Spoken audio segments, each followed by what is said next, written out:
Hello प्यारे साथियों, नमस्कार। कैसे हैं आप लोग? उम्मीद है कि बेहतर होंगे। पढ़ाई लिखाई एकदम मस्त तरीके से चल रही होगी। आज आयुर्वेद बैच का सेकंड क्लास है, जिसमें अपन लोग जहाँ तक जान चुके थे उसके आगे जानेंगे।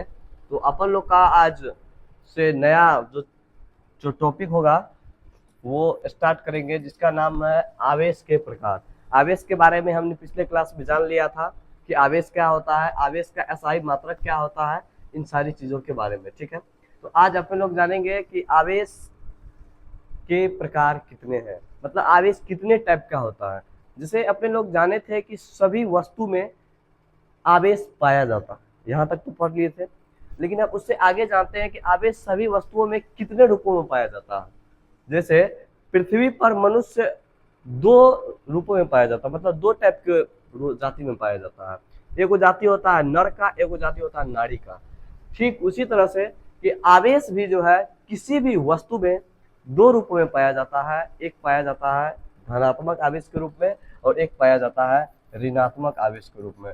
मतलब आवेश दो रूपों में पाया जाता है, एक पाया जाता है धनात्मक और एक पाया जाता है ऋणात्मक। एक धनात्मक आवेश के रूप में और एक ऋणात्मक आवेश के रूप में। तो प्रकृति में आवेश कितने रूपों में पाया जाता है? दो रूपों में, एक धनात्मक एक ऋणात्मक। ठीक, एक और बात, जैसे मनुष्य का एक होता है ट्रांसजेंडर, जिसको कहते हैं दोनों, कहते हैं ना दोनों जिसमें रहता है, मतलब जेंट्स का भी और लेडीज का भी गुण जिसमें रहता है वो हो जाता है ट्रांसजेंडर। तो ऐसे ही जिसमें दोनों गुण हो जाता है वो हो जाता है एक और न्यूट्रल, जिसको उदासीन कहते हैं। क्या कहते हैं? उदासीन। जिसको उदासीन कहते हैं, इसको अंग्रेजी में कहते हैं न्यूट्रल। न्यूट्रल इसको कहते हैं निगेटिव, इसको कहते हैं पॉजिटिव। आप लोग कैसा सोचते हैं, पॉजिटिव सोचते हैं या निगेटिव सोचते हैं? तो जवाब है हम लोग तो पॉजिटिव सोचते हैं। तो अब आगे जानते हैं, तो आवेश कितने प्रकार का हो गया? सर आवेश दो प्रकार का हो गया, एक धनात्मक आवेश एक ऋणात्मक आवेश। अब जानते हैं कि धनात्मक आवेश कैसे मौजूद रहता है, ऋणात्मक आवेश कैसे मौजूद रहता है और उदासीन कैसे मौजूद रहता है। तो चलिए जानते हैं कि धनात्मक आवेश किस तरह से मौजूद रहता है वस्तु में। ये जो है धनात्मक आवेश, ये मौजूद रहता है इसमें इस प्रकार से कि जिस भी वस्तु में, लिखेंगे जिस वस्तु में इलेक्ट्रॉन की कमी एवं प्रोटॉन की अधिकता हो जाती है। क्या हो जाती है? प्रोटॉन की अधिकता, मतलब ज्यादा मात्रा अधिक हो जाती है। अधिकता होती है, वह आवेश, वह वस्तु में मौजूद आवेश, उस वस्तु में मौजूद आवेश, वह वस्तु की जगह आप उस वस्तु में लिख सकते हैं। उस वस्तु में मौजूद आवेश धनात्मक आवेश कहलाता है। कौन सा आवेश कहलाता है प्यारे साथियों? कौन सा आवेश? धनात्मक आवेश। सॉरी, धनात्मक आवेश कहलाता है। तो हमने क्या बोला कि प्रकृति में आवेश कितने रूपों में पाया जाता है? तो प्यारे साथियों, प्रकृति में आवेश दो रूपों में पाया जाता है। मतलब है कि एक धनात्मक आवेश एक ऋणात्मक आवेश। तो धनात्मक आवेश किस टाइप से पाया जाता है कि जिस वस्तु में इलेक्ट्रॉन की कमी एवं प्रोटॉन की अधिकता होती है उस वस्तु में मौजूद आवेश धनात्मक आवेश कहलाता है। ठीक है, अब अगला आता है एक ऋणात्मक आवेश। अगला आता है ऋणात्मक आवेश। ऋणात्मक आवेश, इसके बारे में आपको हम बता दें, इसका अंग्रेजी होता है निगेटिव चार्ज। इसमें बताना चाहेंगे, ये अभी हम बताए हैं इलेक्ट्रॉन की क्या चीज, कमी एवं प्रोटॉन की अधिकता। इसमें हो जाती है, मतलब इसमें हो जाती है कि जिस वस्तु में इलेक्ट्रॉन की अधिकता एवं प्रोटॉन, इसको ई प्लस या पी प्लस भी लिख सकते हैं, एवं प्रोटॉन की कमी हो जाती है तो उस वस्तु में मौजूद आवेश को तो उस वस्तु में मौजूद आवेश को हम लोग क्या बोलेंगे, ऋणात्मक आवेश बोलेंगे। कौन सा आवेश, ऋणात्मक आवेश। आप लोग नोट्स बनाते चलिएगा, अगर साथ साथ लिख पा रहे हैं तो और बेहतर होगा। ऋणात्मक आवेश कहलाता है।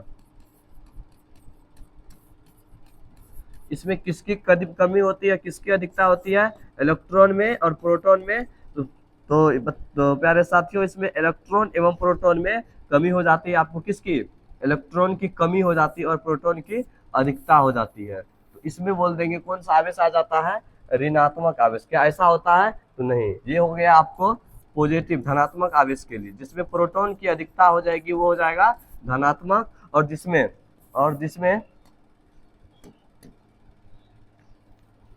जिसमें इलेक्ट्रॉन की अधिकता हो जाएगी वो आपको हो जाएगा ऋणात्मक आवेश। कौन सा आवेश, ऋणात्मक आवेश। वह आपको हो जाएगा ऋणात्मक आवेश। तो जिसमें इलेक्ट्रॉन की अधिकता वो हो जाएगा ऋणात्मक आवेश, जिसमें प्रोटॉन की अधिकता वो हो जाएगा धनात्मक आवेश। जैसे आप इस चीज को एक तरह से समझ सकते हैं, हमने अभी मनुष्य का एग्जाम्पल लिया था कि मनुष्य कैसे मतलब किन किन प्रकारों में पाया जाता है इस धरती पर, सृष्टि पर। तो आपने बताया कि 2 प्रकार, मतलब एक नर एक नारी। एक होता है तीसरा जिसमें दोनों गुण होता है, वो होता है ट्रांसजेंडर। ठीक है, तो ठीक उसी तरह से इसमें भी हमने बताया एक धनात्मक एक ऋणात्मक, एक होता है उदासीन। ठीक, जिसमें इलेक्ट्रॉन की, जो लोग ज्यादा निगेटिव सोचते हैं, जो लोग ज्यादा निगेटिव सोचते हैं वो हो जाता मतलब उनके ऊपर कौन सा आवेश, ऋणात्मक आवेश। तो ऋणात्मक आवेश का मतलब हो गया ऋण कर्जा, मतलब माइनस की चार्ज ज्यादा। तो माइनस किसके पास होता है सबसे ज्यादा, प्यारे साथियों, माइनस किसके पास होता है, इलेक्ट्रॉन के पास। किसके पास, इलेक्ट्रॉन के पास। ठीक है, इसीलिए इसमें इलेक्ट्रॉन की संख्या ज्यादा है। किसमें, ऋणात्मक आवेश में। किस आवेश में, ऋणात्मक आवेश में। किस आवेश में, ऋणात्मक आवेश में किसकी संख्या ज्यादा है, इलेक्ट्रॉन की संख्या ज्यादा है। किस आवेश में इलेक्ट्रॉन की संख्या ज्यादा है, तो ऋणात्मक आवेश में। और किस आवेश में प्रोटॉन की संख्या ज्यादा है, तो धनात्मक आवेश में।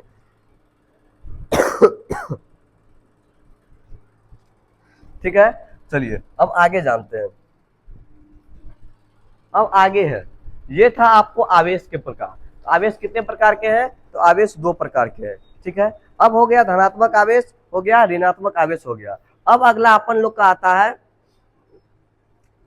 इसका कुछ एग्जाम्पल। इसका कुछ एग्जाम्पल क्या आ जाता है, जैसे मानकर चलिए, जैसे इसका एग्जाम्पल में आप लिख सकते हैं, एग्जाम्पल में कांच की छड़ को अगर हम रेशम के कपड़े से रगड़ते हैं तो किनके ऊपर कौन सा आवेश आ जाता है। आप एग्जाम्पल में यहाँ पर ध्यान से थोड़ा सा लिखने का प्रयास कीजिएगा। लिखेंगे रेशम के कपड़े को जब कांच के छड़ के ऊपर रगड़ा जाता है, कांच के छड़ के ऊपर रगड़ा जाता है,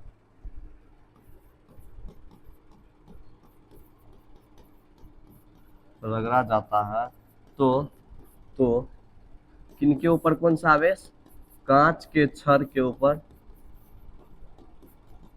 और रेशम के कपड़े के ऊपर, और रेशम के कपड़े के ऊपर।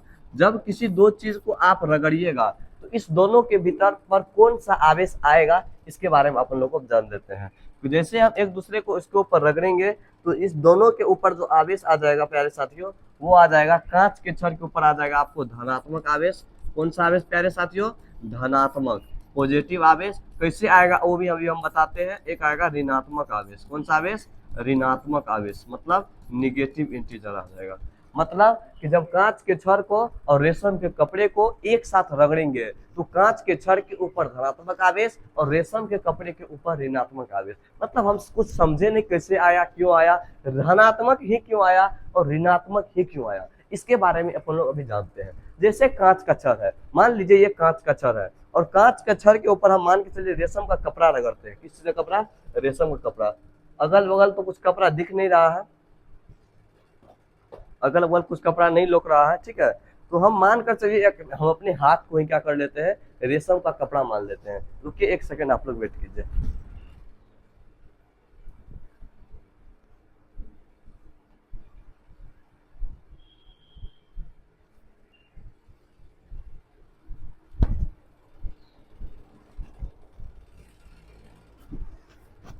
चलिए दिखाते हैं आप लोग। ये है व्हाइट बोर्ड को साफ किया जाता है इस कपड़े से, ये रुमाल है। मानकर चलिए ये क्या है, रेशम का कपड़ा। कौन सा कपड़ा है? रेशम का। और ये क्या है? कांच का छड़। बोले है नहीं, है नहीं, हाँ हाँ बिल्कुल, ये कांच का छड़ नहीं है, ये कुछ और चीज का बना हुआ सबस्टांस है जिनका इस्तेमाल हम लोग इस बोर्ड पर लिखने के लिए करते हैं, ठीक है। तो ये मानकर चलिए कांच का छड़ और ये रेशम का कपड़ा है। जैसे इनको इस पे रगड़ते से मान के चलिए इसको हम साफ कर रहे हैं। क्या कर रहे हैं? साफ कर रहे हैं, ऐसे करके रगड़ रहे हैं, साफ कर रहे हैं। जैसे रगड़ेंगे तो इसके ऊपर और इसके ऊपर, जैसे मान के चलिए अपना हाथ रगड़ते हैं तो गर्म हो जाता है, तो ऐसे ही इसको ऊपर जब मान के चलिए इसको घर्षण करेंगे, क्या करेंगे? घर्षण करेंगे तो इनके ऊपर, इन दोनों के ऊपर कुछ आवेश का आदान प्रदान हो जाएगा। मतलब कोई ऐसा होगा जिसके पास जो मतलब निगेटिव चार्ज लेके खुश होगा, कोई पॉजिटिव चार्ज लेके खुश होगा। जैसे अपन लोग किसको लेकर के खुश होते हैं? कुछ जेब में पैसा आ जाता है उसको लेकर के खुश होते हैं। मम्मी पापा कुछ 50 रुपया जाते वक्त दे देते थे बचपन में तो खुश हो जाते हैं। दादा दादी कुछ रुपया दे देते थे तो खुश हो जाते थे। ऐसे ही ये अभी जब इस दोनों के संपर्क में लाएंगे तो जैसे इसका मतलब ये अपना कुछ पदार्थ के कण इसमें भेज देंगे, ये अपना कुछ पदार्थ के कण इसमें भेज देंगे। इससे क्या हो जाएगा कि इन दोनों के ऊपर अलग अलग आवेश आ जाएगा। अब एक बात आप लोग को पता होगा, रेशम क्या होता है? रेशम का कपड़ा क्या होता है? गर्म होता है या ठंडा होता है? आप बताइए। रेशम का कपड़ा क्या होता है? गर्म होता है या ठंडा होता है? तो आप लोग प्यारे साथियों बताएंगे कि रेशम का कपड़ा मास्टर जी गर्म होता है। क्या होता है? गर्म होता है। जी हाँ बिल्कुल, रेशम का कपड़ा गर्म होता है तो कहीं ना कहीं उनके अंदर इलेक्ट्रॉन की संख्या ज्यादा होती होगी। किसकी संख्या? इलेक्ट्रॉन की। क्योंकि जब तार गर्म होता है तो वह इलेक्ट्रॉन की संख्या ज्यादा होने के कारण भी और ज्यादा होते हुए टक्कर खा करके तार गर्म होता है। ठीक उसी तरह से मतलब एक रीजन याद करिए गर्म होने का। गर्म होने का कारण क्या चीज? इलेक्ट्रॉन। मतलब कहीं ना कहीं इलेक्ट्रॉन की संख्या अधिक होगी, मतलब ऋणात्मक आवेश किसके अंदर अधिक होगा? रेशम के कपड़े के ऊपर। इसीलिए रेशम के कपड़े के ऊपर कौन सा आवेश रहता है? ऋणात्मक आवेश। कौन सा आवेश? ऋणात्मक आवेश। और कांच के छड़ के ऊपर कौन सा आवेश रहता है प्यारे साथियों? धनात्मक आवेश रहता है। कौन सा आवेश? धनात्मक आवेश। अब अगला एग्जांपल लेते हैं, जब प्लास्टिक के छड़ को ऊन से रगड़ा जाता है। अगला एग्जांपल लेते हैं कि जब प्लास्टिक की छड़ को ऊन से रगड़ा जाता है। जब प्लास्टिक के छड़ को ऊन से रगड़ा जाता है,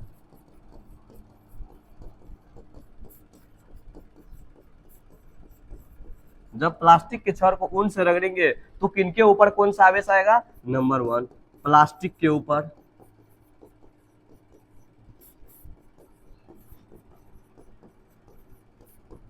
उसके बाद ऊन के ऊपर।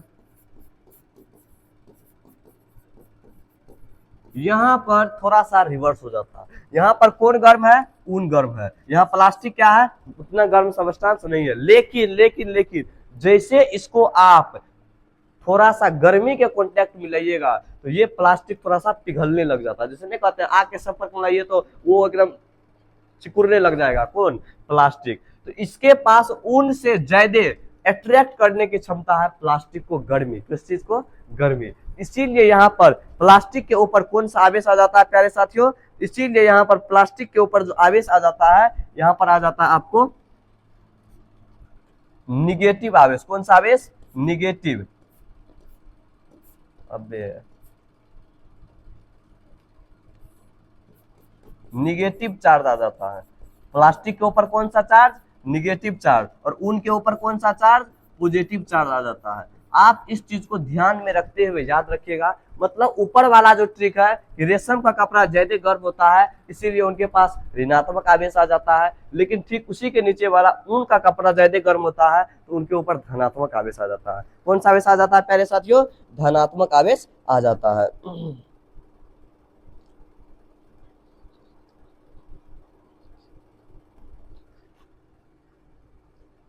ठीक है, चलिए अब आगे बढ़ते हैं।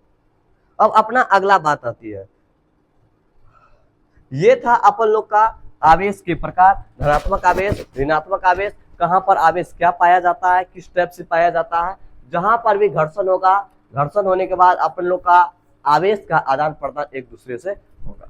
ठीक है, ये था अपने लोग का टॉपिक। अब अपन लोग की नया बात आता है कि आवेश की ध्रुवता क्या आता है, आवेश की ध्रुवता, आवेश की ध्रुवता, ध्रुवता, पोलरिटी ऑफ चार्ज, आवेश की ध्रुवता, polarity of charge, polarity of charge, आवेश की ध्रुवता।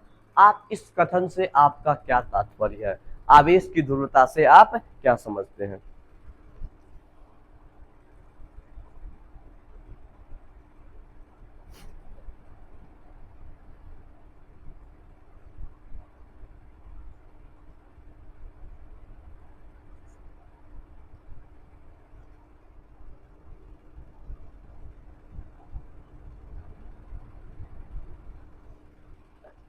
चलिए जानते हैं आवेश की ध्रुवता कहते किसको है। तो आवेश की ध्रुवता किसको कहेंगे, तो ये जो ध्रुवता है पोलरिटी, इसका मतलब होता है कि पोलरिटी मतलब उसकी कह सकते हैं एक तरह से प्रकृति क्या है, धनात्मक है या ऋणात्मक है। ये आवेश है इसीलिए, चाहे और किसी चीज की भी पोलरिटी मापेंगे, जैसे मनुष्य की पोलरिटी क्या है, मनुष्य की पोलरिटी क्या है, तो वैसे मान के चलिए पोलरिटी का वर्ड जब भी इस्तेमाल होता है, ध्रुवता जब भी वर्ड इस्तेमाल होता है तो कहीं ना कहीं उनके प्रकृति के आधार पर, मतलब उसका प्रकृति जो भी है, उनका गुण जो भी है, उस चीज के आधार पर बंटवारा कर देता है कि उसमें है या नहीं। ये चीज का पता लगाने के लिए हम लोग क्या करते हैं, आवेश की ध्रुवता का इस्तेमाल करते हैं। तो चलिए जानते हैं कि आवेश की ध्रुवता के बारे में। इसमें आपने लोग जानेंगे कि मतलब आपसे हम बात करते हैं कि आवेश की ध्रुवता के बारे में लिखेंगे, आवेश की ध्रुवता के आधार पर, आवेश की ध्रुवता के आधार पर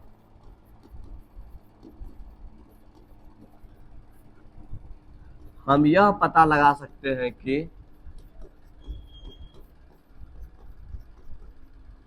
हम यह पता लगाते हैं कि आवेश धनात्मक है या ऋणात्मक, आवेश धनात्मक है या ऋणात्मक। मतलब कि आवेश की प्रकृति के आधार पर अपन लोग को पता लग जाएगा। मतलब आवेश की प्रकृति दो टाइप की होती है, एक धनात्मक होती है, एक ऋणात्मक होती है। ठीक उसी तरह से तो ये कहाँ से पता चलता है, तो ये पता चलेगा आवेश की ध्रुवता से। किससे, आवेश की ध्रुवता से, पोलरिटी ऑफ चार्ज से। तो आवेश की ध्रुवता के आधार पर आवेश धनात्मक है या ऋणात्मक है इसका पता लगाया जाता है। ठीक है, जैसे आप एग्जांपल ले सकते हैं, अभी किसका एग्जांपल लिए थे, रेशम का कपड़ा और कांच का छड़ का। किसका, रेशम का कपड़ा। रेशम के कपड़े को जब हम कांच के छड़ पर रगड़ते हैं, रेशम के कपड़े को कांच के छड़ पर रगड़ने के बाद, कांच के छड़ पर रगड़ने के बाद कौन सा आवेश किसके ऊपर जाएगा, ये किससे पता चलेगा, ये पता चलेगा उसकी पोलरिटी से, किसकी पोलरिटी किधर, मतलब ज्यादा किसकी है। अगर पॉजिटिव की पोलरिटी ज्यादा होगी तो रेशम के कपड़े पे पॉजिटिव चार्ज आ जाएगा, या निगेटिव की होगी तो निगेटिव चार्ज इस पे आ जाएगा। अगर इसके ऊपर पॉजिटिव चार्ज की पोलरिटी ज्यादा होगी तो कांच के छड़ पर पॉजिटिव चार्ज आ जाएगा, और निगेटिव चार्ज की पोलरिटी ज्यादा होगी तो निगेटिव चार्ज आ जाएगा इसके ऊपर। देखिए ये है थोड़ा सा कंसेप्ट, ठीक है। अगर कंसेप्ट आपको पता है तो आप याद रख लीजिएगा, अगर कंसेप्ट पता नहीं है तो फिर रट्टा मारते रहिए, फिर 4 दिन के बाद 5 दिन के बाद भूल जाइएगा, फिर से रट्टा मारिए, कोई बात नहीं, वही प्रक्रिया है रट्टा मारने का। नहीं ऐसा कोई बात नहीं है, कंसेप्ट भी है। आप अगर सही तरीका से पढ़ाई कीजिएगा तो आपको कंसेप्ट देंगे, कंसेप्ट मिलेगा भी, और खोजिएगा तब मिलेगा। आप प्यासा आप है तो कुआं आपके पास नहीं जाएगी ना, कुआं के पास आपको जाना पड़ेगा। तो आपको अगर कंसेप्ट चाहिए, नहीं हमको याद नहीं, रटना नहीं है, हमको याद करना है, ठीक है, तो आपको क्या करना पड़ेगा, खुद खोजना पड़ेगा कि इसका ट्रिक क्या है, याद कैसे रखें। ट्रिक नहीं मिलेगा तो कंसेप्ट खोज लीजिए। कंसेप्ट का मतलब क्या होता है, थोड़ा सा बेसिक, मतलब अंदर की जानकारी, उसके अंदर की क्या बात क्या। जैसे अपने लोग अभी जान लिए ना कि कांच का छड़ और रेशम का कपड़ा, इसका गुण कुछ होता है, इसी गुण के आधार पर आवेश का बंटवारा हो जाता है। कोई पॉजिटिव आवेश अट्रैक्ट कर लेता है, कोई नेगेटिव आवेश अट्रैक्ट कर लेता है। जैसे रेशम का कपड़ा गर्म होता है, इसीलिए नेगेटिव आवेश इनके पास ज्यादा रहेगा। कांच का कपड़ा, कांच का छड़ के ऊपर कौन सा आवेश आ जाएगा, पॉजिटिव आवेश। ध्रुवता के प्रकार, ध्रुवता तो हम जान लिए थे, अब जानेंगे आवेश की ध्रुवता के प्रकार। आवेश की ध्रुवता के 2 प्रकार हैं, एक होता है सजातीय आवेश और एक होता है विजातीय आवेश।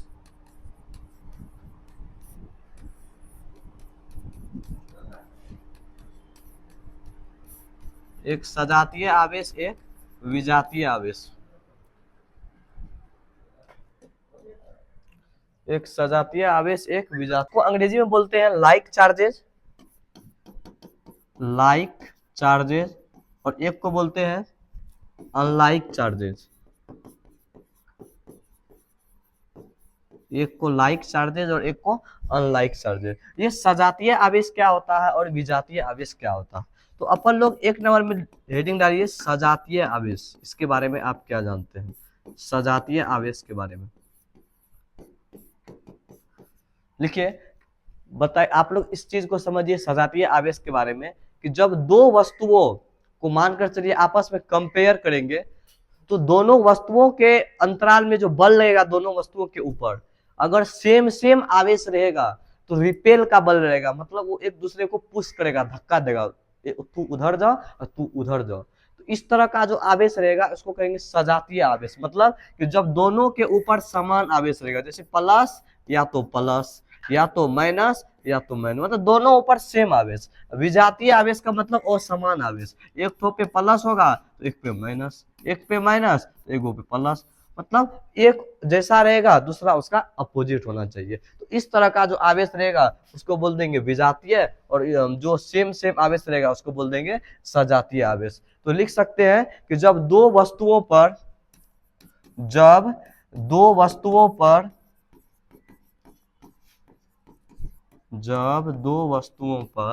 समान आवेश,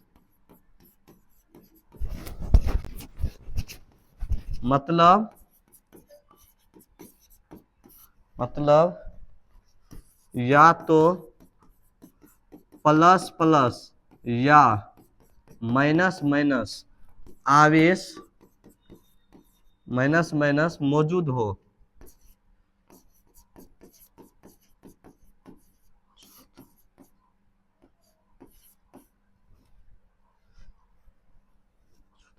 तो इस प्रकार के आवेश को सजातीय आवेश कहते हैं। तो इस प्रकार के आवेश को सजातीय आवेश कहते हैं।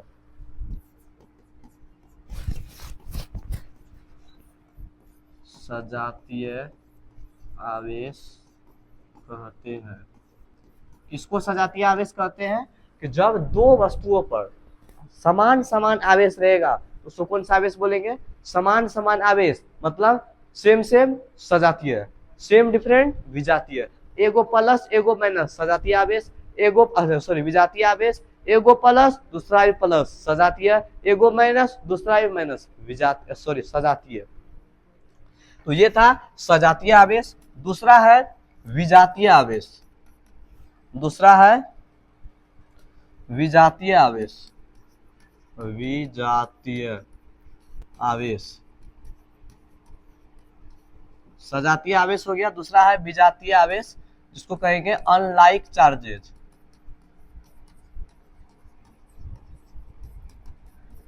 लिखेंगे इनके बारे में भी बताया कि जब दो वस्तुओं पर समान और समान आवेश उपस्थित हो, मतलब अगर एक पर प्लस और दूसरे पर माइनस, या तो एक पे माइनस दूसरे पे प्लस, तो इस प्रकार से यदि आवेश मौजूद होगा तो उसको बोलेंगे कौन सा आवेश प्यारे साथियों, विजातीय आवेश। लिखेंगे कि जब दो वस्तुओं पर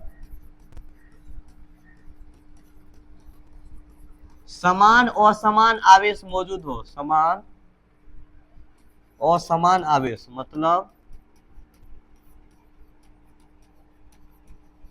माइनस माइनस माइनस प्लस या प्लस माइनस क्रमशः मौजूद हो, क्रमशः होना चाहिए समान और समान आवेश। इसके पहले आप क्रमशः लिखिए तो बेहतर होगा।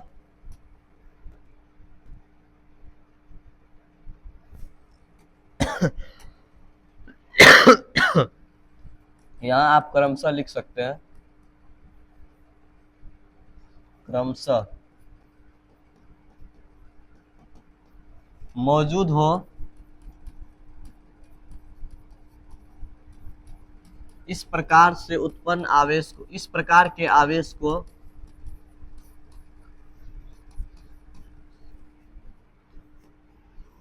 इस प्रकार से वस्तु में मौजूद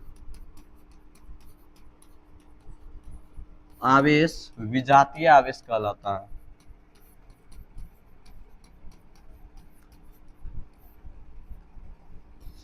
विजातीय आवेश कहलाता है। इस प्रकार से मौजूद आवेश कौन सा आवेश कहलाता है, विजातीय आवेश कहलाता है। आगे तो इसके बारे में नीचे लिख लीजिए, प्लस माइनस, ठीक है, या तो माइनस प्लस, ठीक है, इसको आप इस तरीका से लिख लीजिए, विजातीय आवेश। विजातीय आवेश क्या करेंगे, रिपेल करेंगे या अट्रैक्ट करेंगे, क्या करेंगे प्यारे साथियों, विजातीय आवेश आपको क्या करेंगे, अट्रैक्ट करेंगे, मतलब आकर्षित करेंगे। क्यों, क्योंकि ये दोनों एक दूसरे से अलग अलग होकर के अट्रैक्ट कर रहे हैं। जब सेम सेम रहेगा तो वह रिपेल करेगा।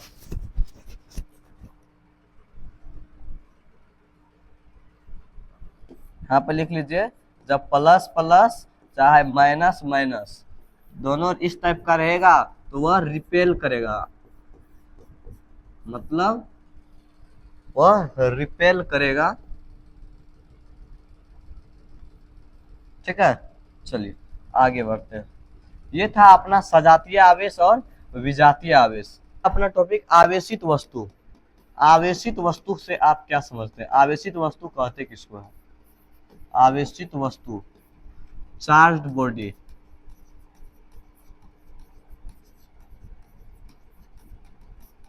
आवेशित वस्तु, इसके बारे में आप लोग को बता दें कि आवेशित वस्तु के बारे में, जिस वस्तु में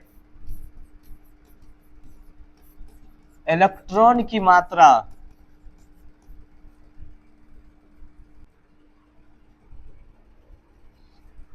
सॉरी आप इसको इस तरीका से लिखें, जिस वस्तु में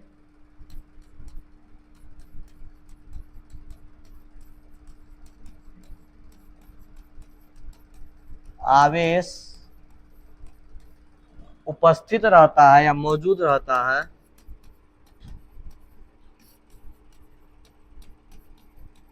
उसे आवेशित वस्तु कहते हैं।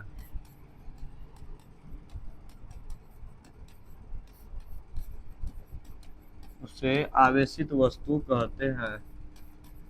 जिस वस्तु में आवेश मौजूद रहता है उसे आवेशित वस्तु कहते हैं। अब है आवेश कितने रूपों में मौजूद रहता है प्रकृति में, तो आप लोग को पता होना चाहिए कि आवेश दो रूप में प्रकृति में मौजूद रहता है, एक धनात्मक रूप में, एक ऋणात्मक रूप में। अगर कोई वस्तु आवेशित है तो कहीं ना कहीं उसके पास, अगर कोई वस्तु आवेशित है तो उनके पास हो सकता है पॉजिटिव की संख्या ज्यादा होगी या तो निगेटिव की संख्या ज्यादा होगी। आवेशित है तो दो कंडीशन हो सकता है, या नहीं तो इलेक्ट्रॉन की संख्या ज्यादा होगी, ठीक है, या नहीं तो किसकी संख्या ज्यादा होगी, प्रोटॉन की संख्या ज्यादा होगी। यही दो टाइप से कोई वस्तु आवेशित हो सकता है। ठीक है, यहाँ तक की जानकारी थी। अब आगे अपन लोग जानते हैं वस्तु अनचार्ज्ड बॉडी, अनावेशित वस्तु,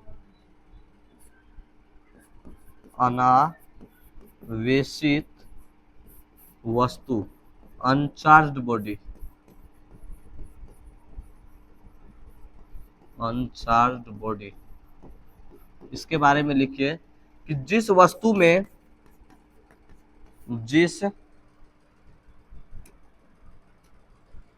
जिस वस्तु में आवेश की मात्रा अर्थात इलेक्ट्रॉन एवं प्रोटॉन की मात्रा, अर्थात इलेक्ट्रॉन एवं प्रोटॉन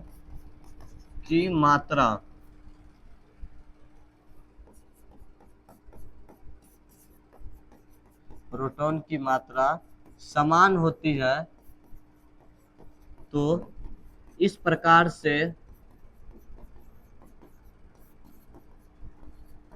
मौजूद आवेश अनावेशित वस्तु कहलाता है।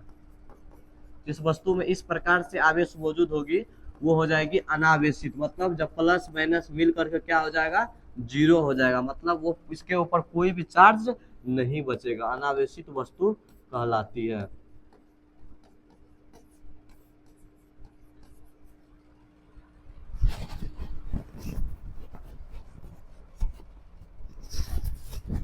आगे ये था अनावेशित वस्तु। अब है अनावेशित वस्तु के कुछ गुण। अनावेशित वस्तु होती है, लिखेंगे अनावेशित वस्तुएं विद्युत रूप से संतुलित होती है। मतलब इस कथन का क्या तात्पर्य है, मतलब जिसमें इलेक्ट्रॉन एवं प्रोटॉन की मात्रा समान होगी, इलेक्ट्रॉन एवं प्रोटॉन की मात्रा क्या होगी, समान। मतलब इसके पास माइनस भी और प्लस भी दोनों बराबर मात्रा में है, तो दोनों मिलकर के क्या कर देंगे, न्यूट्रल कर देंगे। मतलब इसके पास कोई आवेश बचेगा ही नहीं। जैसे मानकर चलिए अगर हमारे पास कुछ रुपया 100 रुपया है, अगर हमारे पास जितनी आमदनी है उतना ही खर्चा होगा तो हमारे पास कुछ रुपया नहीं बचेगा। ठीक उसी तरह से कि अनावेशित वस्तु जो है संतुलित है, क्योंकि इसके पास जितना आवेश ऋणायन में है मतलब माइनस में है, उतना ही आवेश धनायन में है, प्लस में है, तो दोनों मिल करके क्या कर लेता है, उदासीन कर लेता है। ठीक है, तो अनावेशित वस्तु विद्युत रूप से संतुलित होती है। उसके बाद लिख सकते हैं कि इसमें इलेक्ट्रॉन एवं प्रोटॉन की मात्रा, इलेक्ट्रॉन एवं प्रोटॉन की मात्रा कभी कभी कम या अधिक हो सकती है। मात्रा हो सकती है, जरूरी नहीं होगा ही, कभी कभी कम या अधिक हो सकती है, कम या अधिक हो सकती है।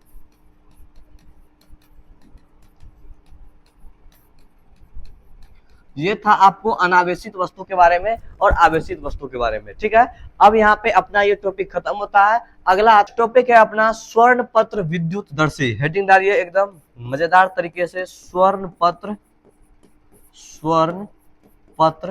विद्युत दर्शी। स्वर्ण पत्र विद्युत दर्शी, स्वर्ण पत्र विद्युत दर्शी, इलेक्ट्रोस्कोप,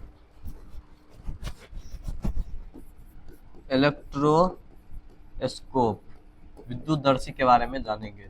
स्वर्ण पत्र विद्युत दर्शी के बारे में जानेंगे कि आप इसके बारे में क्या जानते हैं। अभी आपको आप लोग को बताया जाएगा कि स्वर्ण पत्र विद्युत दर्शी आखिरकार होता क्या है।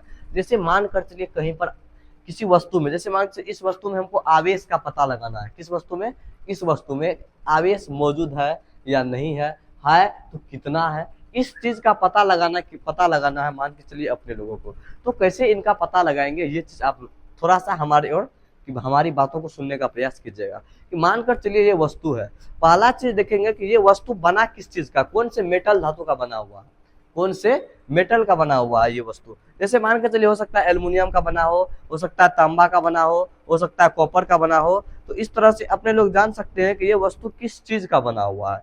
ठीक है, तो अगर मानकर चलिए स्वर्ण पत्र विद्युतदर्शी के सहायता से पता लगाएंगे, इसके सहायता से स्वर्ण पत्र विद्युतदर्शी के सहायता से पता लगाएंगे कि इस वस्तु में मौजूद आवेश मौजूद है या नहीं। जो जिस मतलब किसी वस्तु में आवेश की मौजूदगी का पता लगाया जाता है, जिस वस्तु में जिस वस्तु का वो पता लगाया जाता है किससे, स्वर्ण पत्र विद्युतदर्शी से। देखिए यह एक यंत्र है, डिवाइस है, यह एक यंत्र है, क्या है, यंत्र, डिवाइस, यंत्र डिवाइस है जिसकी सहायता से किसी भी वस्तु में, जिसकी सहायता से किसी भी वस्तु में आवेश की मौजूदगी, जिसकी सहायता से किसी भी वस्तु में आवेश की मौजूदगी का पता लगाया जाता है, आवेश की मौजूदगी का पता लगाया जाता है। किसकी सहायता से, स्वर्ण पत्र विद्युतदर्शी के मदद से ही हम किसी वस्तु में आवेश मौजूद है या नहीं है उसका पता लगाते हैं। ठीक है,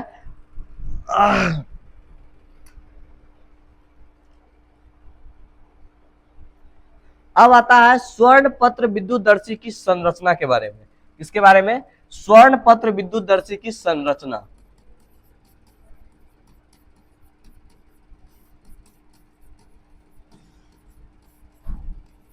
स्वर्ण पत्र विद्युतदर्शी की संरचना मतलब इसके अंदर क्या क्या चीज ऐसा होता है उसके बारे में जानेंगे।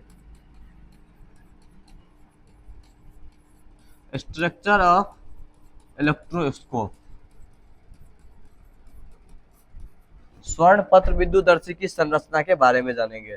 पहला चीज, इसमें मुख्यतः 4 भाग होता है। किसमें, स्वर्ण पत्र विद्युतदर्शी में। इसमें मुख्यतः कितने भाग, 4 भाग होते हैं। नंबर 1, पहला जो नंबर होता है वो होता है धातु के कुंडली का। किसका, धातु की कुंडी का, धातु की कुंडी, जिसको अपन लोग कह सकते हैं मेटल नोब। क्या कह सकते हैं, मेटल नोब। इसमें 4 भाग होते हैं। एक भाग होता है धातु का कुंडी का, दूसरा भाग होता है धातु की छड़ का, मेटल के रॉड का, तीसरा भाग होता है आपको इसमें 2 स्वर्ण पत्र का, मतलब सोना का वो बना हुआ रहेगा स्वर्ण पत्र, जिसको हम लोग कह सकते हैं गोल्ड लिप्स, सोना का पत्ती इसको कह सकते हैं। अभी आप लोग को पूरा इसका काम बताएंगे कि ये कैसे काम करता है। और चौथा काम हो जाएगा कांच का खिड़की, कांच की खिड़की, ग्लास विंडोज।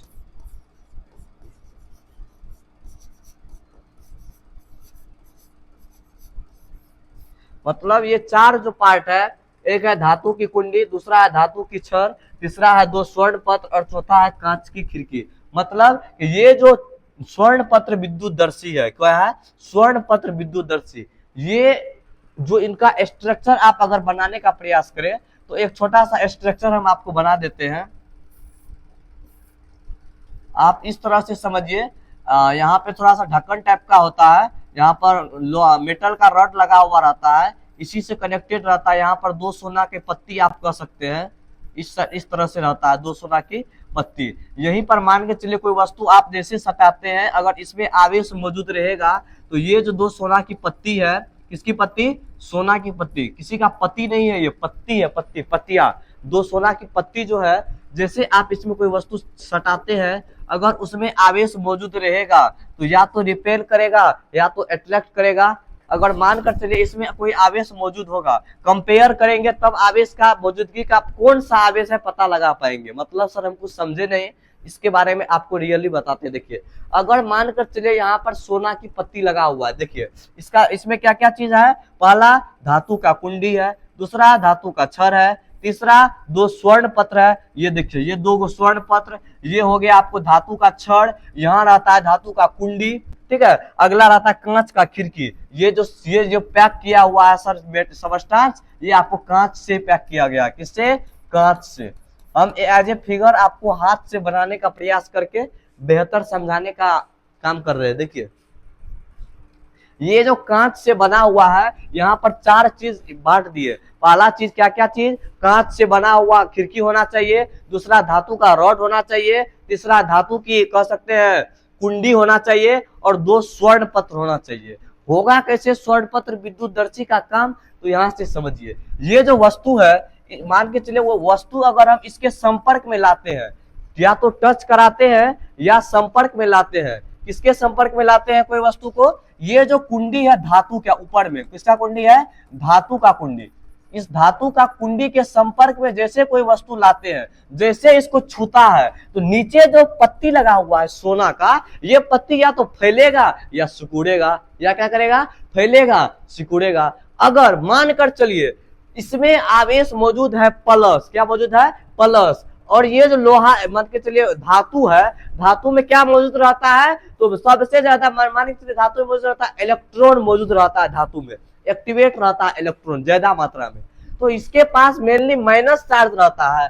अगर कोई वस्तु उसके पास प्लस आवेश है, हमको ये पता नहीं आवेश है कि नहीं, अगर आवेश मौजूद है प्लस के रूप में, तो जैसे इसके संपर्क में लाएंगे, किसके संपर्क में लाएंगे? इस वस्तु को हम जैसे इस धातु के कुंडी के संपर्क में लाएंगे, तो हमारा जो सोना के पत्ती 2 है, अगर वहां पे प्लस आवेश है, तो ये जो धातु की कुंडी के संपर्क में लाने पर नीचे जाएगा, तो ये क्या करेगा? चिपकने लगेगा। काहे कि अट्रैक्ट कर रहा है। क्या कर रहा है? अट्रैक्ट कर रहा है। जैसे मान के चलिए चिपका नहीं, फैल गया, तो कहीं ना कहीं दोनों के ऊपर समान आवेश आ गया, मतलब रिपेल किया। तो कैसे करके हम आवेश की मौजूदगी का पता लगाए? समझ में आया? नहीं आया? फिर से समझिए। देखिए ये क्या है? धातु की कुंडी। क्या है? धातु की कुंडी। इस धातु की कुंडी के संपर्क में कोई वस्तु लाते हैं, और हमको पता नहीं है कि उस वस्तु के ऊपर कौन सा आवेश मौजूद है।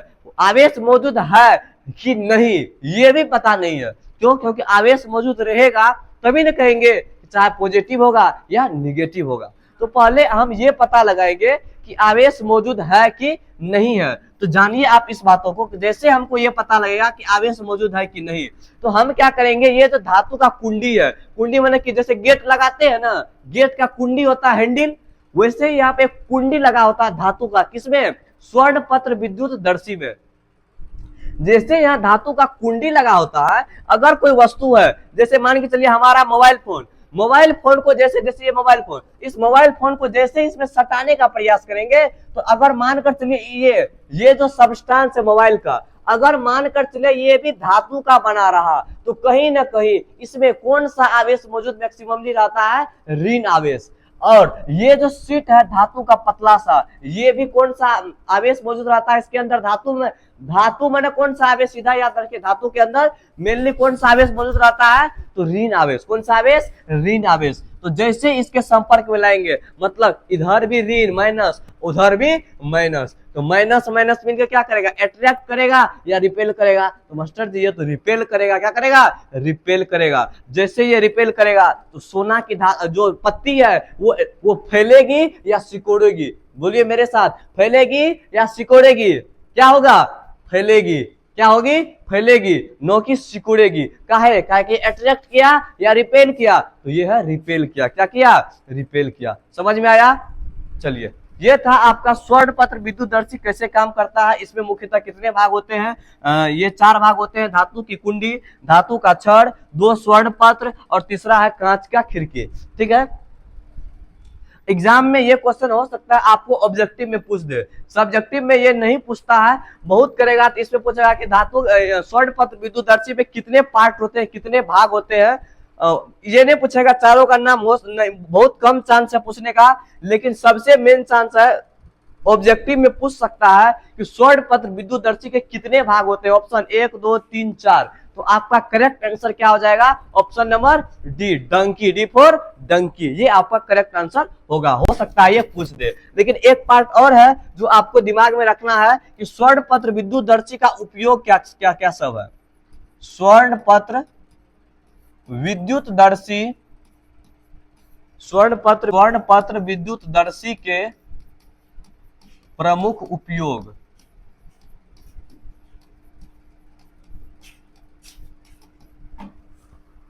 स्वर्ण पत्र विद्युतदर्शी के प्रमुख उपयोग। स्वर्ण पत्र विद्युतदर्शी का जो प्रमुख उपयोग है जानते हैं। पहला उपयोग क्या है? देखिए, हो सकता है ये आपको सब्जेक्टिव का जो 2 मार्क का क्वेश्चन आता है बिहार बोर्ड का 12th क्लास का, उसमें ये डायरेक्ट पूछ देगा कि स्वर्ण पत्र विद्युतदर्शी के 2 या 3 उपयोगों को लिखे, डायरेक्ट पूछता है।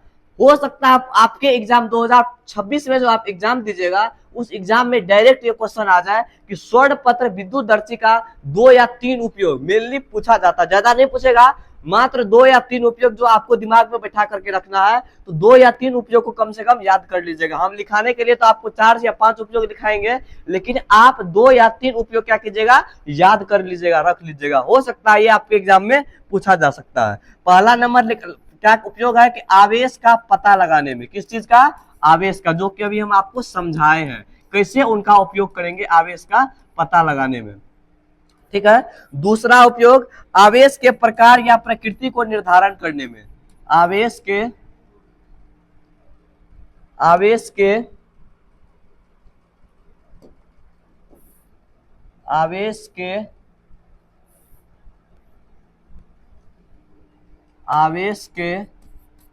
प्रकार या प्रकृति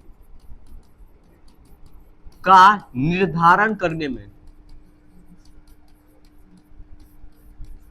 आवेश के प्रकार या प्रकृति का निर्धारण करने में। तीसरा पॉइंट, किसी वस्तु की चालकता की जांच में भी। अगर मान के चले कोई वस्तु के सुचालक है या कुचालक है, इस चीज का भी पता लगाया जाता है। ये भी निकला इंपॉर्टेंट क्वेश्चन, ऑप्शन में दे देगा कि किसी वस्तु की चालकता को जांचने के लिए किस यंत्र का उपयोग किया जाता है। तो आपका ऑप्शन दे देगा 4 गो, आमीटर, उसके बाद दे देगा आपको गैल्वेनोमीटर, तीसरा ऑप्शन दे देगा वोल्ट मीटर, चौथा दे देगा स्वर्ण पत्र विद्युतदर्शी। तो आप किस आंसर को टिक करेंगे बताइए? आपको अगर 4 ऑप्शन में दे देगा कि किसी वस्तु की चालकता का पता लगाने के लिए किस यंत्र का उपयोग किया जाता है और मेरे द्वारा बताया गया 4 ऑप्शन, तो करेक्ट आंसर आपका हो जाएगा डी। इसको भी याद रखिएगा, स्वर्ण पत्र विद्युतदर्शी। किसी वस्तु की चालकता का पता किस यंत्र से लगाया जाता है? तो स्वर्ण पत्र विद्युतदर्शी से। किसी वस्तु की चालकता का पता लगाने में। नेक्स्ट यूज, विद्युत प्रेरण की प्रक्रिया को समझने में। विद्युत प्रेरण की प्रक्रिया को समझने में।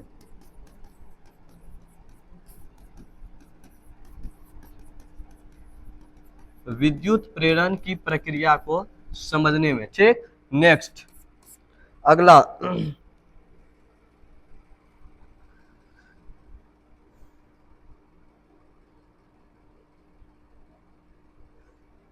ये 4 है, आपको 4 लिखाए हैं। इस चारों उपयोग को आपको ध्यान में अपने जहन में रखना है। हो सकता है आपके एग्जाम में डायरेक्ट जिस टाइप का आपको हम क्वेश्चन बताए उस टाइप से डायरेक्ट पूछ दे। अब नेक्स्ट आता है चालक, सुचालक और अर्ध सुचालक। इनके बारे में हम पिछले वीडियो में बात कर चुके हैं, तो हम इस टॉपिक को यहाँ पर हम आपको स्किप मारते हैं। ठीक है।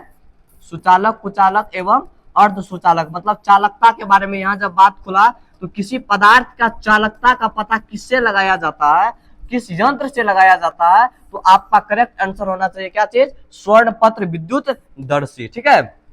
ये टॉपिक हम स्किप मार रहे हैं, ये आपको पिछले वीडियो में हम बता चुके हैं। ठीक है। चलिए आगे।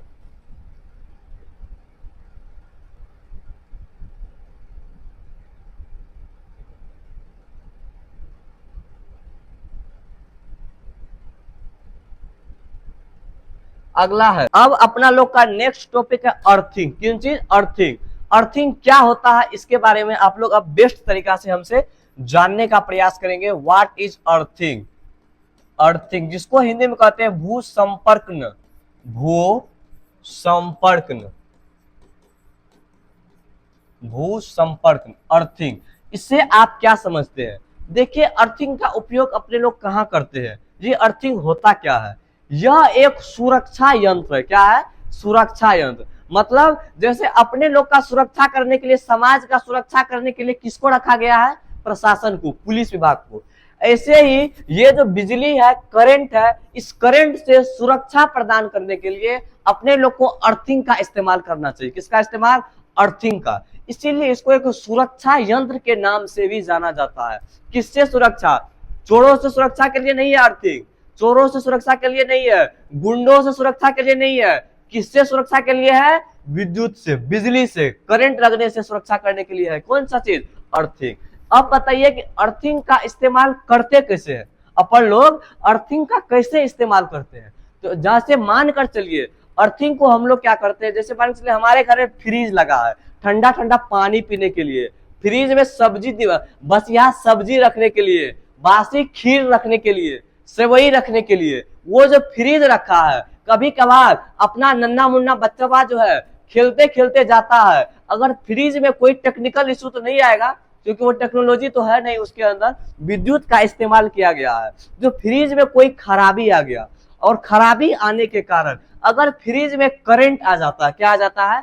करंट आ जाता है, उसके गलती से भी अगर बच्चा को झटका लगता है, तो आपका बच्चा को अगर गलती से भी एक पटकन लगा तो आपको नानी याद तुरंत आ जाएगी, क्या हो गया नहीं हो गया।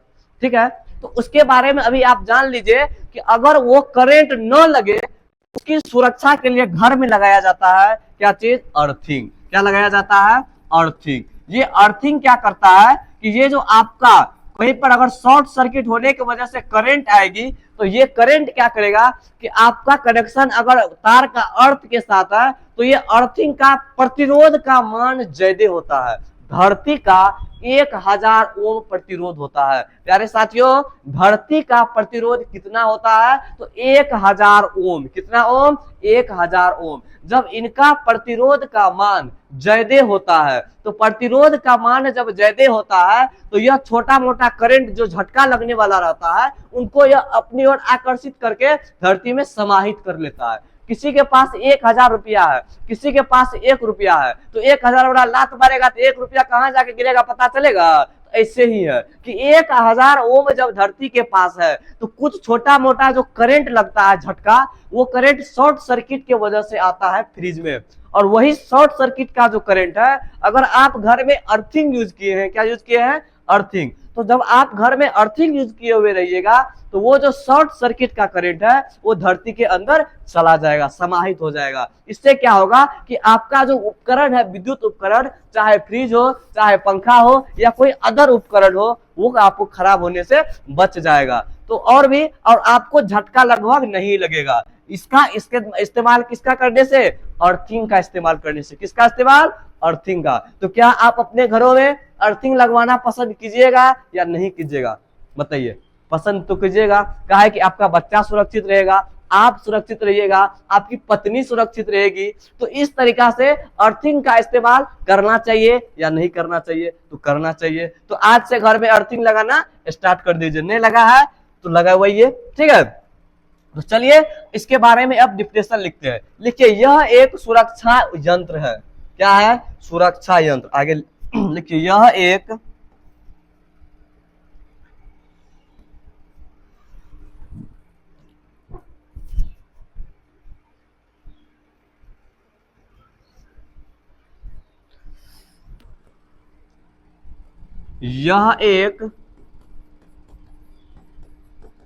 सुरक्षा यंत्र है।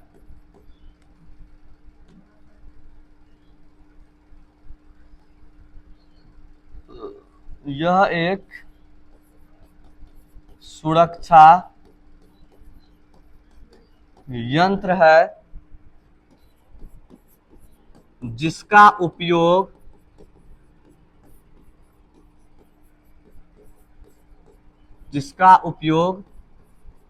विद्युत के झटकों, झटका लगता क्यों है तो लिख देगा कोष्ट में, शॉर्ट सर्किट के कारण शॉर्ट सर्किट के कारण, शॉर्ट सर्किट के कारण, शॉर्ट सर्किट के कारण जो विद्युत का झटका लगता है तो जिसका उपयोग विद्युत के झटकों से बचाव के लिए किया जाता है, से बचाव के लिए किया जाता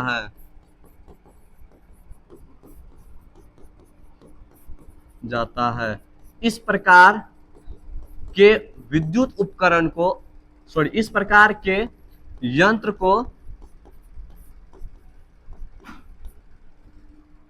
तार जो अंदर लगाते हैं, एक तरह से आप इसको यंत्र ही कह सकते हैं, अर्थिंग है।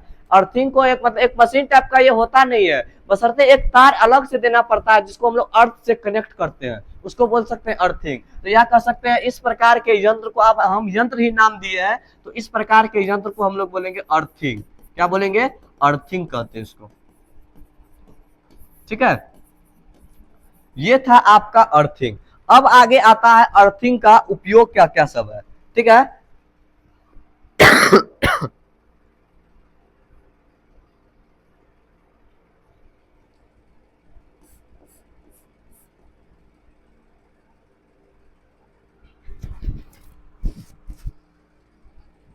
लिख लीजिए भू संपर्क के उपयोग।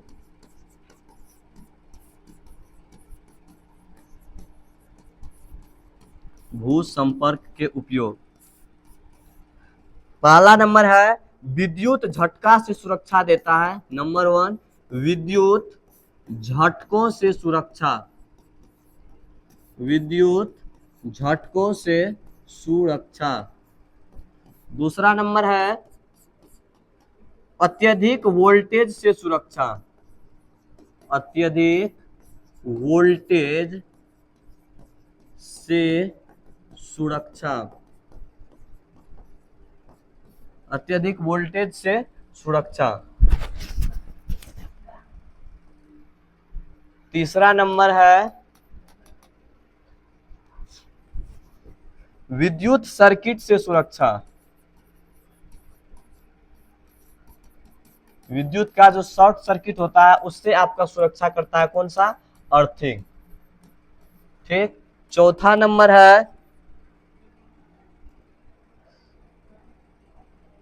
धातु की उपकरण की क्षति किससे सुरक्षा, धातु की उपकरण की क्षति से सुरक्षा।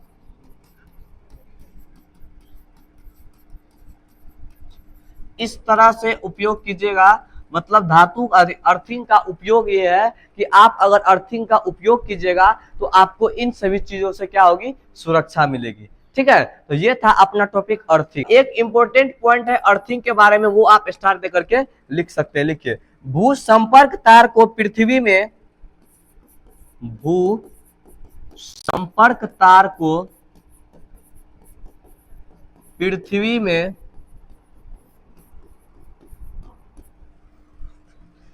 गहराई तक गाड़ी गई धातु, गहराई तक गाड़ी गई धातु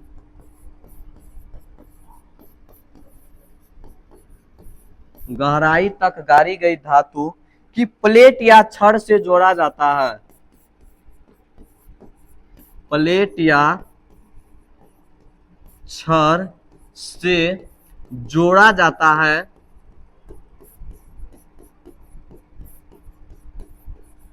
प्लेट या छड़ से जोड़ा जाता है ताकि करंट सुरक्षित रूप से, ताकि करंट सुरक्षित रूप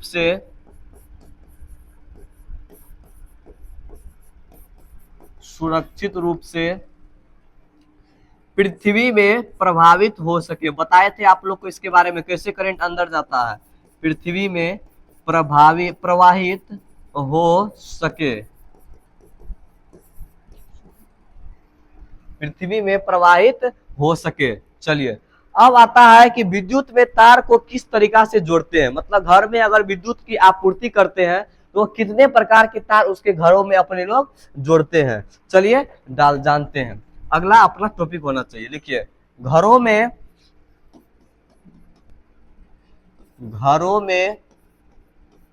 विद्युत उपकरणों को जोड़ने के लिए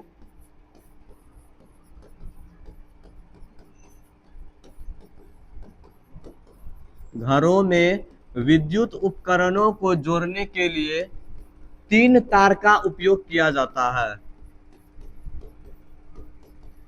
3 तार का उपयोग किया जाता है।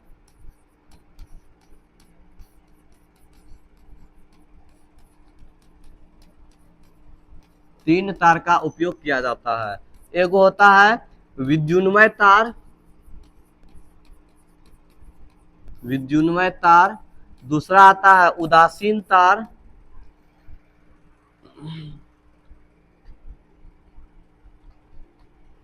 उदासीन तार।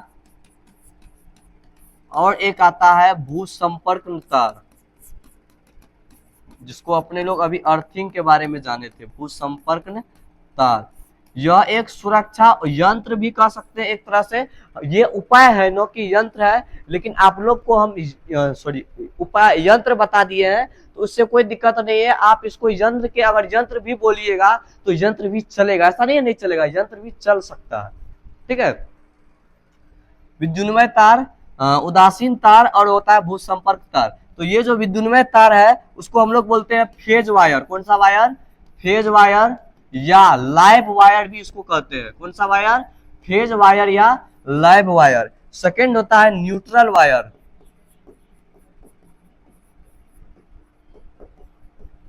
और तीसरा होता है आपको अर्थिंग वायर। इसी में आपको सारा चीज बता देते हैं कि ये जो तार होता है विद्युन्मय तार, इस विद्युन्मय तार का कलर होता है लाल, पीला, हरा। अब आप लोग लाल पीला के चक्कर में मत पड़ जाइएगा। लाल, पीला और नीला, ये 3 कलर होता है, लाल, पीला और नीला। और दूसरा जो तार है जिसका नाम है उदासीन तार, इसका कलर हो जाता है आपको काला। कैसा कलर हो जाता है प्यारे साथियों? काला कलर, जो कि ठंडा होता है। कैसा होता है? ठंडा तार के नाम से भी इसको जानते हैं। कौन सा तार?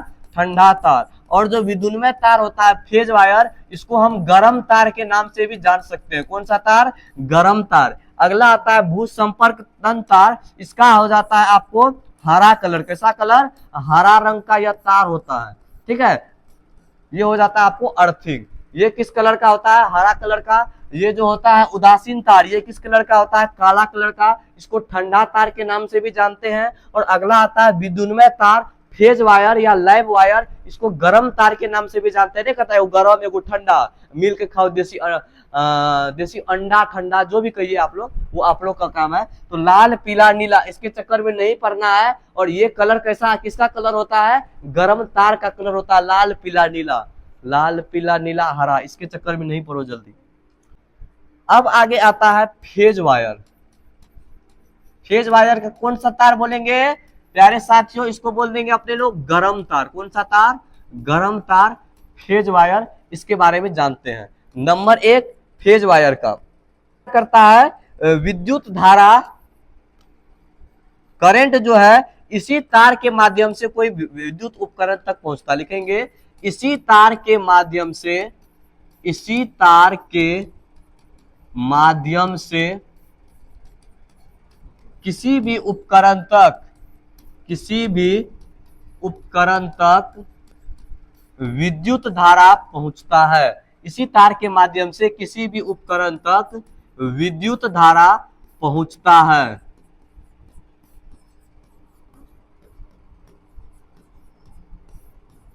इस तार के माध्यम से किसी भी उपकरण तक विद्युत धारा पहुंचता है। किस तार के माध्यम से? विद्युन्मय तार, गरम तार, उसी को बोलते हैं। कौन सा तार? गरम तार। इस तार का कलर कैसा होता है? तो लाल, पीला, नीला।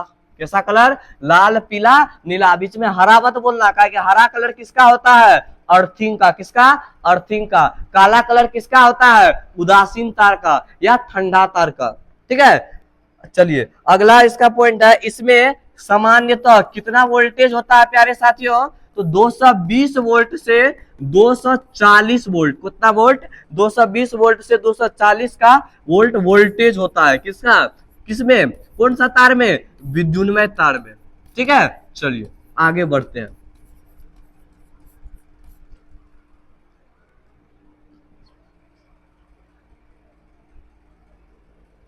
इसके बारे में अगला पॉइंट एक और है कि इसमें हमेशा विद्युत धारा बहेगा ही, इस तार में हमेशा करंट बहती है, इसीलिए इसको छूने से बचे।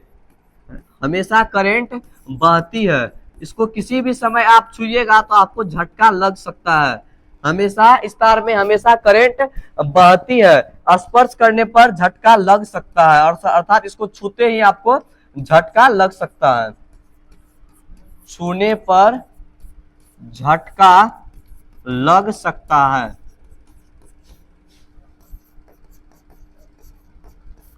छूने पर झटका लग सकता है। ठीक है, अब आगे जानते हैं, चलिए।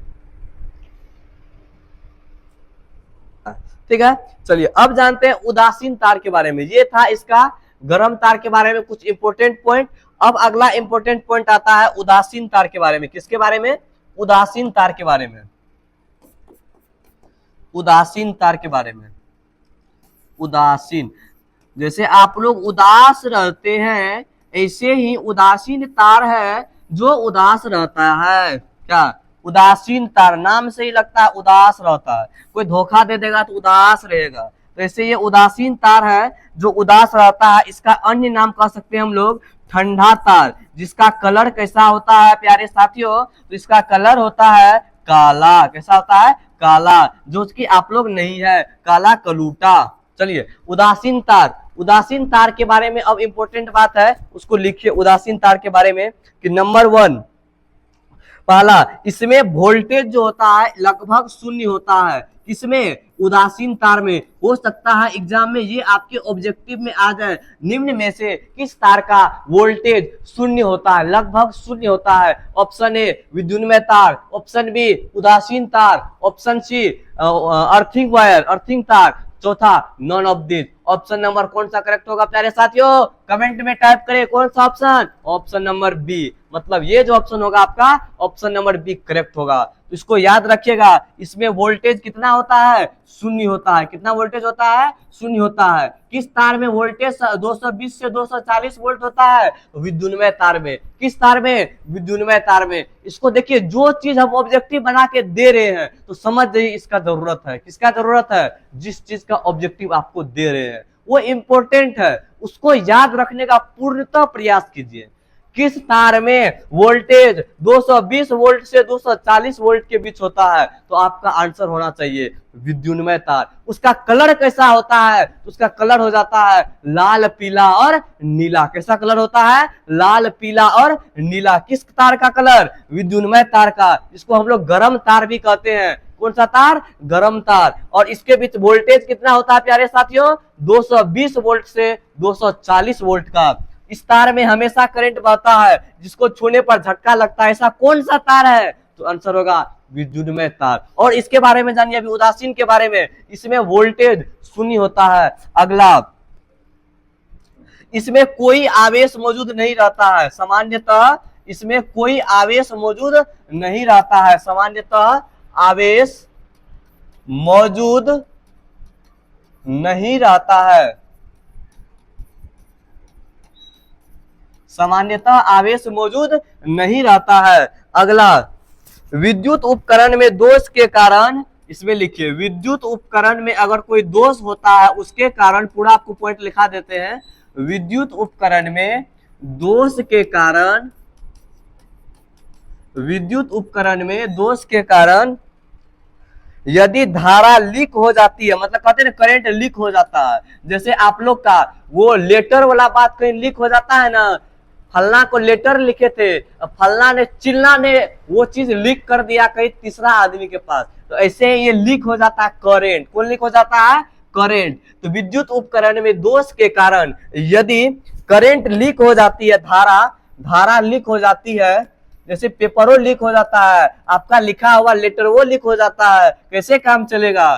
खाली दिमाग से, उसके बाद दिमाग में समझाया गया बातों लीक हो जाता है। क्या बात है? सब कुछ लिखे कर दीजिएगा तो रखिएगा क्या? सब कुछ लीक नहीं करना है। चाहे लेटर हो वो भी लिखने करेंगे, दिमाग में समझाया गया बात वो भी लिखने करेंगे, और कोई अन्य बात भी आता है दिमाग में, कुछ लीक नहीं करना है, सबको एकदम पचा के रखते चलो। कहीं ना कहीं भोजन ज्यादा ओवरलोड हो जाता है तो थोड़ा सा बाहरी से ओवरलोड कुछ बाहरी इस्तेमाल करेंगे ना, हाजमोला, तो पचा देगा धीरे धीरे करके। ऐसे इसमें कुछ हाजमोला डालेंगे लास्ट में जो आपको दिमाग में पचा देगा। तो अभी से जितना समझाते हैं उसको लेते चलना है, क्या चीज दिमाग के अंदर, कहीं और मत, ठीक है। चलिए, तो विद्युत उपकरण में दोष के कारण यदि धारा लीक हो जाती है तो यह उसे कहां पहुंचा देता है, पृथ्वी के अंदर पहुंचा देता है। कौन सा तार प्यारे साथियों, उदासीन तार, पृथ्वी के अंदर पहुंचा देता है।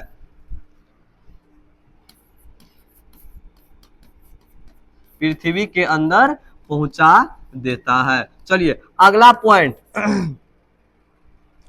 यह विद्युत झटकों से रोकने में हमें मदद करता है। यह विद्युत झटकों से रोकने में मदद करता है।